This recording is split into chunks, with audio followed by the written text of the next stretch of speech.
அன்பர்களே வணக்கம். நாம் இன்னைக்கு வீடியோ பதிவில் எதை பற்றின தகவலை நம்ம பார்க்க போகிறோம் அப்படின்னு பார்த்திங்கன்னா, நம் முன்னோர்கள் பாரம்பரியமாக கடைபிடிச்சிட்டு வந்துட்டு இருந்த குறி சொல்லக்கூடிய பிரயோக முறையை பற்றி தான் இந்த வீடியோ தொகுப்பில் நம்ம முழுமையாக பார்க்க போகிறோம். வீடியோ பதிவுக்குள்ளே போகிறதுக்கு முன்னாடி நம்மளுடைய சிவருத்ர மகாகாளி அருள்வாக்குப்பிடம் யூடியூப் சேனலை சப்ஸ்கிரைப் பண்ணாதவங்க சப்ஸ்கிரைப் பண்ணிக்கிங்க.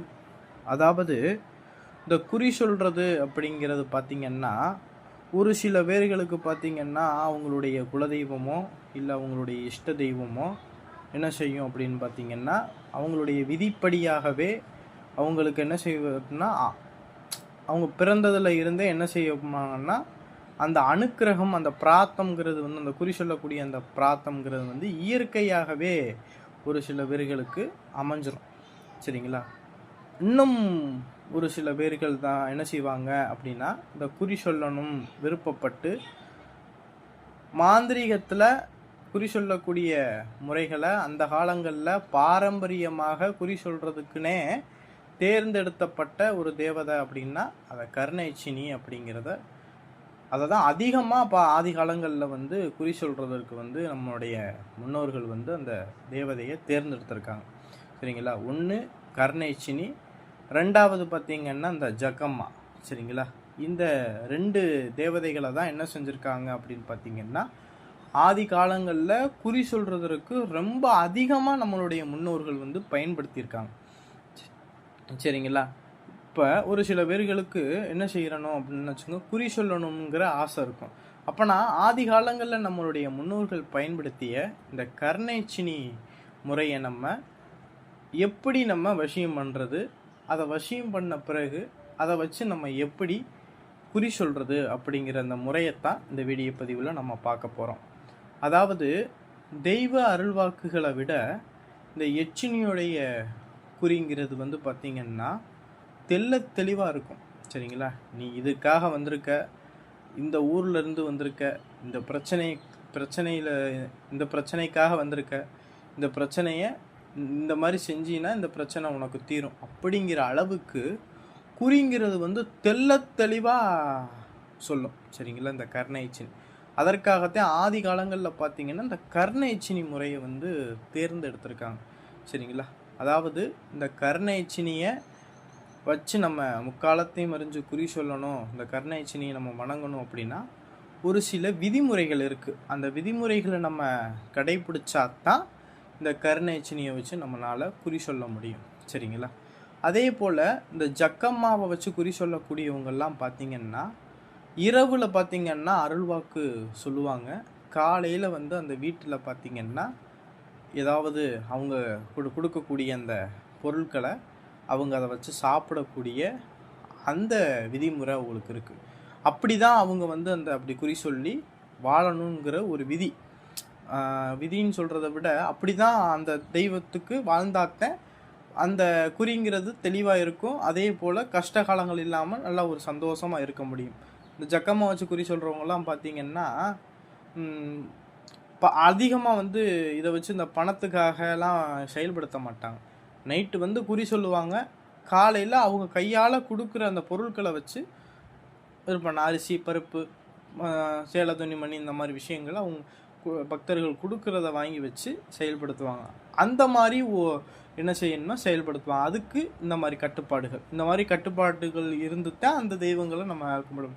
அதே போல் கருணைச்சினிக்கும் ஒரு கட்டுப்பாடு இருக்குது. சரிங்களா? கருணைச்சினியை வச்சு நம்ம வணங்கணும், கருணைச்சினியை வச்சு நம்ம குறி சொல்லணும் அப்படின்னா கட்டிய மனைவியை தவிர வேறு எந்த பெண்ணிட்டையும் நம்ம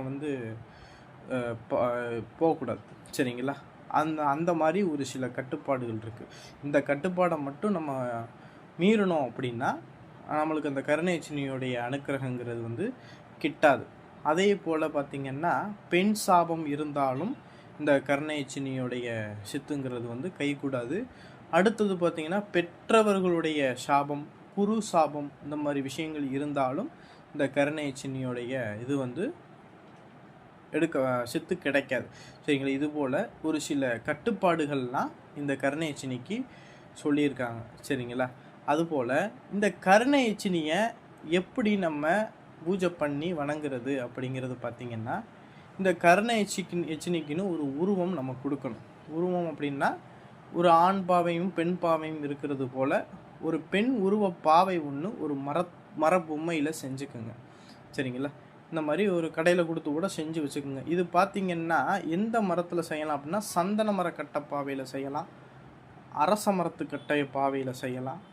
சரிங்களா? அடுத்து பார்த்திங்கன்னா வேம்பு. சரிங்களா? இந்த மரக்கட்டை பாவையில் நம்ம செஞ்சு வச்சுக்கலாம். செஞ்சு வச்சுக்கிட்டு இந்த கர்ண எச்சினிக்குன்னு ஒரு சில மூலிகைகள்லாம் இருக்குது. சரிங்களா? அந்த மூலிகைகளை மூலிகைகளை காப்பு கட்டி எடுத்து அந்த மூலிகையுடைய சாரை என்ன செய்யணும்னா எடுத்து அந்த சாரை என்ன செய்யணும்னா அந்த பொம்மை முழுவதும் தேய்க்கணும். இதை விட பார்த்திங்கன்னா அத்தரு, புனுகு, ஜவ்வாது, கோரஸ்னு அஷ்டகந்தம்னு சொல்லுவாங்க. இதெல்லாம் சேர்த்து அரைச்சி வைக்கிறது பேர் தான் அஷ்டகந்தம். இதெல்லாம் சேர்த்து அந்த பொம்மை மேலே தடவணும். தடவின பிறகு இதற்குன்னு ஒரு வசிய எந்திரம் இருக்குது. அந்த எந்திரத்தை ஒரு செப்பு தகட்டில் எழுதி அந்த எந்திரத்தை சுருட்டி அந்த பாவையுடைய தலையில் அப்படியே சொருகி வச்சிடணும். ஒரு ஹோல்ஸ் மாதிரி அந்த பொம்மையில் ஒரு ஹோல்ஸ் மாதிரி போட்டுக்குங்க. போட்டு வச்சுக்கிட்டு இந்த எந்திரத்தை சுருட்டி அந்த பாவையில் உள்ளே வச்சு தேன் மெழுகு வச்சு அதை மூடிடுங்க. சரிங்களா? மூடின பிறகு இந்த பாவைக்கு சந்தனம் குங்குமம்லாம் வச்சு நான் ஸ்க்ரீனில் கொடுத்துருக்கக்கூடிய மந்திரத்தை மொத்தம் 21 நாட்கள் இந்த கர்ண எச்சினிக்கு நம்ம பூஜை பண்ணணும். இதை பார்த்திங்கன்னா நம்மளுடைய வீட்டுகளிலே இருந்து நம்ம பூஜை பண்ணலாம். இந்த கர்ண எச்சினி பூஜை செய்கிறது பார்த்திங்கன்னா 20 சுவடிகளில் பார்த்திங்கன்னா 21 நாள் கொடுத்துக்கப்பட்டிருக்கு. இந்த 21 நாளுமே நம்ம தான் உணவு சமைச்சு நம்ம தான் சாப்பிடணும். சரிங்களா? நம்மளுடைய துணிமணியை நம்ம தான் துவைச்சி போடணும். இதே போல் நம்மளை எக்காரணத்துக்கு கொண்டு யாரையும் தொட விடக்கூடாது.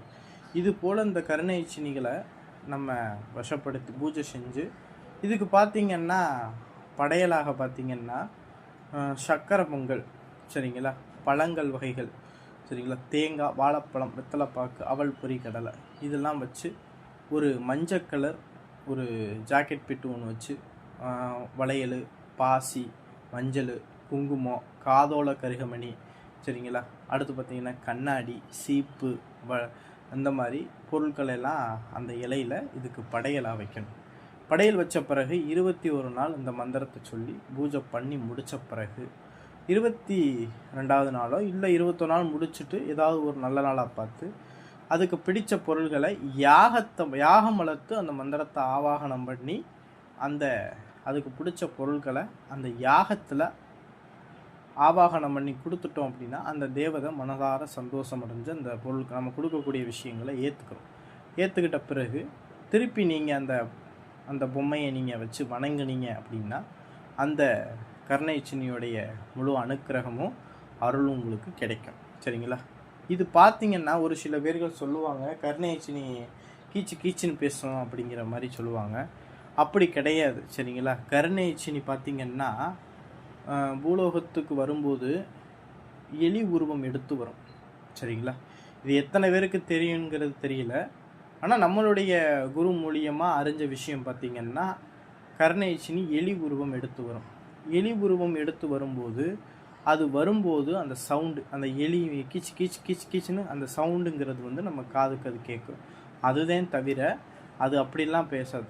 அது எப்படி பேசும் அப்படின்னா நம்மளுடைய மனசை அது கட்டுப்படுத்தி நம்ம மனசுக்குள்ளே இருந்தே அந்த பதிலுங்கிறது கொடுக்கும். இப்படி தான் அந்த குறி சொல்கிறக்கூடிய விஷயம் அமையும். சரிங்களா? அந்த பாவையை நம்ம வச்சுருக்கக்கூடிய நம்ம பூஜை ரூமில் வச்சுருக்கக்கூடிய திசையில் அந்த திசையை பார்த்து நம்ம உட்காந்துக்கிட்டு அதோடைய மந்திரத்தை கண்ணை மூடி ஒரு 3 தடவை நீங்கள் சொன்னீங்க அப்படின்னா அந்த தேவதை உங்கள் முன்னாடி இருக்கக்கூடிய உங்களுடைய முக்காலத்தையுமே உங்களுக்கு பார்த்திங்கன்னா மனசு ரீதியாக உங்களுக்கு சொல்ல ஆரம்பிக்கும். இது பார்த்திங்கன்னா பழக என்ன செய்யும், குறிங்கிறது தெளிவாக வர ஆரம்பிக்கும். சரிங்களா? இது 1 நாள் 2 நாள் எடுத்து பண்ணக்கூடிய விஷயம் கிடையாது. சரிங்களா? இதை நீங்கள் தொடர்ச்சியாக இதோடைய வழிபாட்டுக்குள்ளே நீங்கள் வரும்போது இதை வழிபடும்போது உங்களுக்கு அந்த கர்ண எச்சினியோடைய வழிபாடுங்கிறது உங்களுக்கு அனுக்கிரகங்கிறது கிடைக்கும். சரிங்களா? இந்த கர்ண எச்சினியுடைய உபாசனை வேணும், இந்த கர்ண எச்சினியை வச்சு நீங்கள் குறி சொல்லணும் அப்படின்னு விருப்பப்பட்டீங்க அப்படின்னா ஸ்க்ரீனில் தெரியக்கூடிய இந்த வாட்ஸ்அப் நம்பருக்கு நீங்கள் தொடர்பு கொண்டு வாட்ஸ்அப் நம்பருக்கு மெசேஜ் பண்ணுங்கள், இல்லைன்னா வாய்ஸ் ரெக்கார்டு பண்ணுங்கள். யாரும் தயவு செய்து கால் பண்ண வேண்டாம். ஏன்னா நம்ம பார்த்திங்கன்னா கோவில் வச்சு பூஜை பண்ணுறோம், நம்ம கோவிலில் பூஜையில் இருக்கிற கட்டத்தில் பார்த்தீங்கன்னா எந்த ஃபோனுமே நம்ம எடுக்க முடியாது. சரிங்களா? நீங்கள் எந்த டயத்துக்கு கூப்பிடுவீங்க அப்படிங்கிறது நம்மளுக்கு தெரியாது. அந்த கூப்பிட்ற டயத்தில் நம்மளால் அதை எடுக்க முடியாத சூழ்நிலை வரும். சரிங்களா? அதனால் யாரும் தயவு செய்து கால் பண்ண வேணாம். உங்களுக்கு கருணைச்சினி வேணும், உங்களுக்கு இந்த கருணைச்சினியை வச்சு குறி சொல்லணும், இந்த மாதிரி கருணைச்சினி உங்களுக்கு உபாசனை வேணும் அப்படின்னு நினச்சிங்க அப்படின்னா ஸ்க்ரீன் தெரியக்கூடிய அந்த வாட்ஸ்அப் நம்பருக்கு அதனை பற்றின வாய்ஸ் ரெக்கார்டோ இல்லை மெசேஜ் பண்ணி நீங்கள் அதுக்கு உண்டான டீட்டெயிலை கேட்டு தெரிஞ்சுக்குங்க. யாரும் தயவு செய்து கால் பண்ண வேணாம். வாட்ஸ்அப்பில் மெசேஜ் பண்ணி வாட்ஸ்அப்பில் டீட்டெயிலை கேட்டு தெரிஞ்சுக்குங்க. நம்ம கண்டிப்பான முறையில் உங்களுக்கு அந்த விஷயம் செஞ்சு கொடுப்போம். சரிங்களா? இந்த வீடியோ பதிவு பிடிச்சிருந்துச்சு அப்படின்னா நம்மளுடைய சிவருத்ர மகாகாளி அருள்வாக்குப்பீடம் யூடியூப் சேனலை சப்ஸ்கிரைப் பண்ணாதவங்க சப்ஸ்கிரைப் பண்ணிக்கிங்க. நன்றி, வணக்கம்.